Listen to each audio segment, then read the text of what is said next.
So, you're Dennis. You are moving up to 147 pounds. Have you noticed much of a difference, and how difficult will that transition be?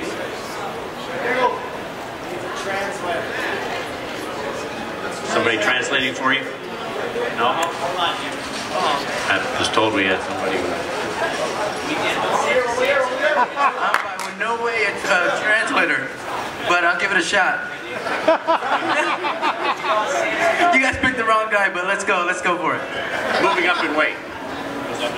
How will he make the adjustment?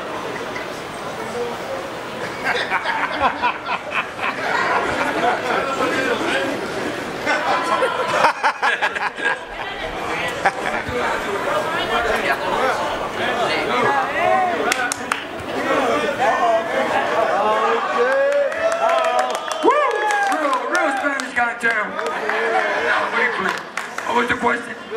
He's moving up in weight, Angel. He's moving from 140 to 147. Is it a difficult adjustment, or is he ready for that? Ese peso es difícil, va a 40-47.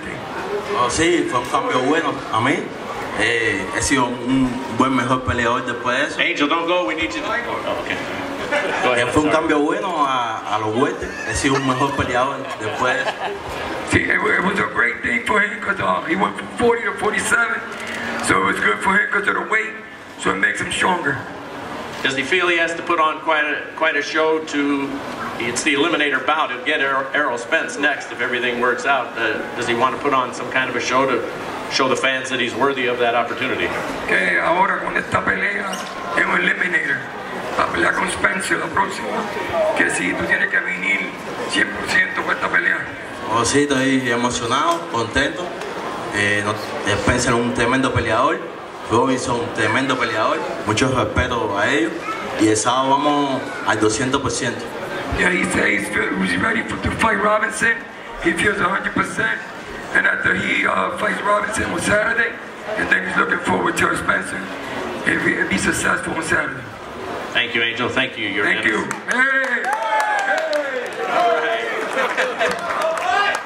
Hey, I need to get my father a job. Hey, we just found him one. After boxing. Thank you, Angel. Hey,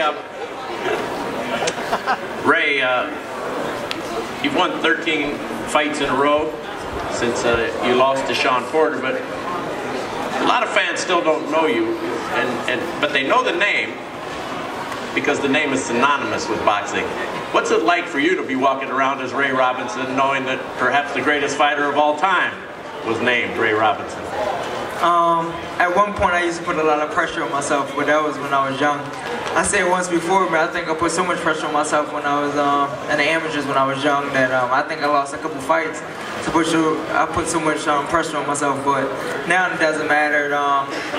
You know, I look up to the Sugar Ray Robinson, but now I'm just here to, you know, make my own, you know, footprints in the sand.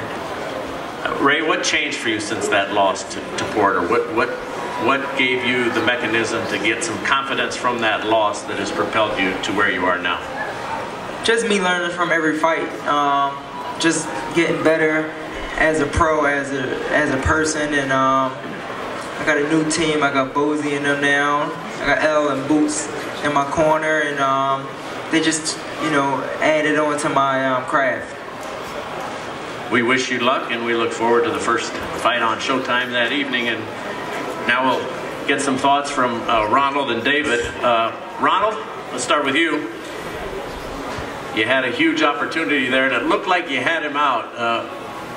How much have you replayed that in your mind as you prepare for this fight? Hello, I want to say hello to the media. Come for support us. And like I said before, when I take the fight, on the first fight, I know what I can do on this fight, and I prove everybody I have a skill and I have a power to be the best in this division. And I believe the fight, especially with the knockdown on the first fight. So now I got more times, actually more than 8 weeks to prepare this fight. First fight I got only 4 weeks. So now I'm ready. I'm better. Were you surprised, Ronald, that he gave you the rematch? Surprised? Were you surprised he gave you the rematch? No, I'm not surprised because it was a good fight, and I proved everybody I'm a good fighter. I have a skill and I have a power. I was not surprised. And I think Benavides talked too much, and he said in first fight, he coming to stop me in 4 rounds, 5 rounds. He cannot stop me. And he said again right now, he tried to stop, he said he stopped me in the rematch. He can't do that to me. And he said was sick before the fight, the first fight. Bam Bam, sitting here stirring it up. You're stirring it up. What are you whispering in his ear here? Why he got the new fitness coach? Look at me in my eyes and I tell you I'm gonna knock you out. I'm gonna put you into retirement, bro. That's how it's gonna be. I'm gonna put you into retirement. I'll put you into retirement. You know who I am. You know I'm coming to fight. Yeah, I'm gonna knock you out this fight. Yeah. I appreciate it. You've been talking a lot of shit this camp, so we'll see. Take a shit. We'll see. You've been talking a lot. Saying I'm gonna look, yeah, I'm gonna knock your ass out. I'm not looking shit. You know. This is gonna be the fight of the night. I'm gonna send this man into retirement. He's not gonna want to box no more after I get done with him. Hey David, he did have you in trouble though in that 12th round. Okay, he dropped me, but I was not hurt at any time of the fight. I got up, I smiled. You know, if he said he could have knocked me out, he should have did it in the beginning of the fight. You know, but I did not feel his power at all. So we're gonna see on Saturday night. It's gonna be a great fight. You could expect fireworks. Why did you know I'm ready to fight, you know. I'm ready to fight too. I'm ready to fight. That's gonna be an amazing fight.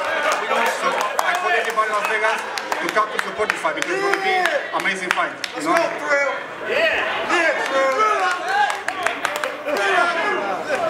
It's a good thing we got Sam Watson up here for protection. Sam, you're gonna keep the peace here? Okay, Sam.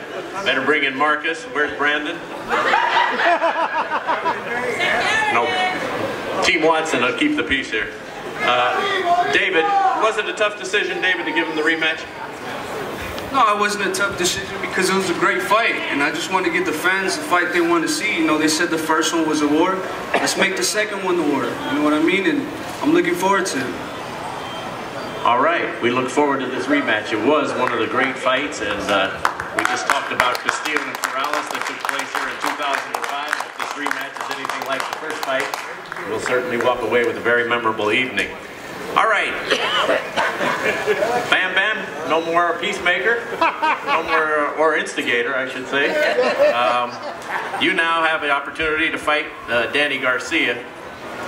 You've been known throughout your career as such an aggressive guy. Do you think that stylistically that could work against a man like Danny Garcia? We would have known until we find out Saturday, but you know, I'm ready 100%, and I'm ready to give the fans a great, exciting show, and that's how I'm prepared for. You know what I mean? That's the way my style is. I always come forward and I come to fight. So we ain't dancing. We're gonna be fighting. You have Robert Garcia with you. How much of a difference has he made in your training, and how much do you think that will translate when you go into the ring on Saturday night? Well, Robert Garcia is always my brother. You know, he's a brother from another mother. It's just that fact that, you know, it feels great to be back with Robert Garcia. You know, I'm just ready for the fight. I'm ready for the fight now. I'm very confident, and the most important thing, I'm confident in myself that I'm ready for the fight. Do you look at this, how do you view this opportunity in terms of where you are at your career right now?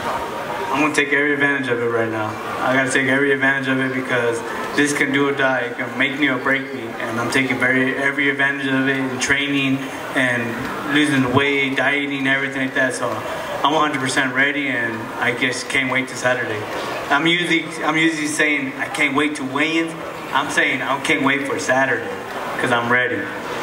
That means there isn't a weight issue? That's no weight issue at all. You know, I'm perfectly on weight right now. I'm perfectly fine, health-wise, no injuries, so I'm ready 100%. All right.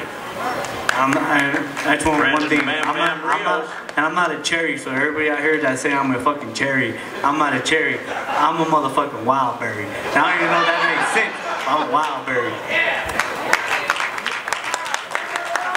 All right, go pull the lever on that, I guess.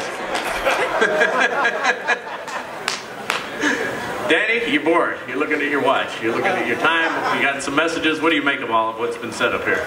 I'm just, it's Swift time, baby, that's it. It's Swift time. Well, you've had a year off, so it's time to get back at it. You were champion for 6 consecutive years. How have you dealt with the loss and this year off? You know, first of all, I want to thank God, because without him, I won't be here right now. I'd like to thank Out Here, man, Showtime. I'd like to thank Team DSG, you know, the Watson family, Mayweather Promotion, DSG Promotion, you know, all my fans and all the media for coming out. But, you know, I just took not a year, a little under a year, but just to enjoy my life. I worked hard my whole life. I've been boxing for 20 years. I just wanted to be a regular person, let my mind rest, spend time with my daughter, and enjoy the hard work. You know, enjoy some of my money. And I'm back. I've been in camp for 3 months already, training hard. I feel good. Me and my pop feel good. We feel confident, and I feel great. Was it mentally tough to absorb that first loss, or were you able to take something positive from that? At the end of the day, it was a close fight. I walked out of there with no injuries, nothing. You know, Thurman was the one who had the elbow injury after the fight, so he took more punishment than me. But like I said, I could easily be unified champion of the world right now, about one or 2 points. So at the end of the day, I'm a champion. I always will be a champion. That's my mindset, mentally, physically. Nothing could break me. What don't break me make me stronger. And what about Bam Bam Rios? Here's an aggressive guy. He's not going to back up. He's a stylistic fighter who's going to come right straight at you. How do you approach that? It's the Danny Garcia show, so I'm going to go in there and do what I want to do. I'm going to go in there and dictate the pace. I'm going to go in there. If we want to bang, we could bang. If we want to box, we could box. I mean, I face fighters who come straight at me before. I face fighters who move, so I'm prepared for whatever. I'm a young veteran in the sport. And what made me a true champion is adapting to anything they put in front of me and overcoming adversity. So if I gotta overcome adversity Saturday night, then I'm gonna do that, because that's what I was built for. All right, we're gonna open it up for questions, but before we do, I want to introduce the Hall of Famer, the great Al Bernstein, my partner here on Showtime Championship Boxing. Been with us an awful long time, and congratulations to Al. He was just announced yesterday he's going into the Nevada State Hall of Fame for all of the people in this state who have achieved greatness in athletics and observation of sports. So microphones are open, the cameras are rolling. Just state who you are and who the question's for, and we'll go from there. Go ahead, sir. New York Yankees. Questions for Danny. Kenneth Buhari from Boxing News Magazine. You mentioned right now that you took the time off to spend time with your family, enjoy some of your money. Did that time off change your perspective of the game? Did it renew your hunger? What did it do for you? More than anything, I just felt like I needed the rest. It wasn't about the hunger, because I always got the passion for the sport. I love boxing. I love the competition. This is what I do. I've been boxing since I was a little kid, so I know. It wasn't more about, you know, the passion or anything like that. It was just more about just me needing some rest, recuperating, and getting back to doing what I love. And that's how I feel right now. I feel good.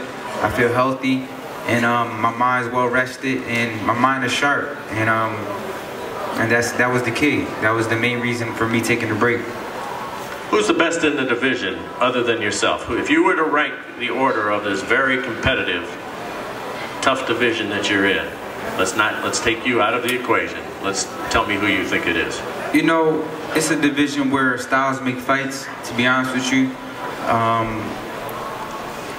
You know, it's a tough division. It's a tough division. Besides me, you know, you would have to say Thurman's one of the, he has 2 of the belts. You know, Spencer's the champion. Porter's always been the tough guy in the division. Then you got some new guys. So you would have it, excluding yourself, 1, 2, 3, like you just named them? Yeah, I would say that. Thurman, Spence, Porter. I would say that, and I would say in any order, because styles make fights. You know what I mean? And that's. But as far as them, you know, I'm always gonna feel like I'm the best, and I just gotta go in there and prove myself. Hey, Brandon, how would you rate other than yourself.